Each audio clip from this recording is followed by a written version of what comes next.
تعرفون ليش الولد لما يحب ما يتزوج حبيبته؟ أقول لكم ليش. بكل بساطة لأن الولد يبغى أحد يهتم فيه، يخاف عليه، يطلع معه، لين أمه تروح تخطب له البنت المناسبة.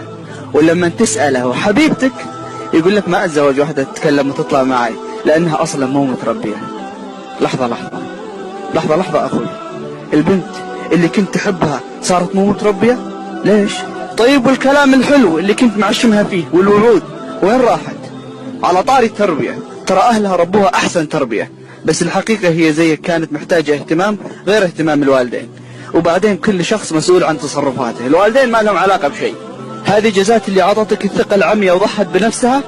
لا والله مشكور حبيبي، يجي منك أكثر، بس لازم تعرف إن الدنيا هذه دوارة وربك يمهل ولا يهمل، وإذا ما عندك خوات بيجي يوم وتصير بنتك ضحوكة رائعة لواحد مثلك.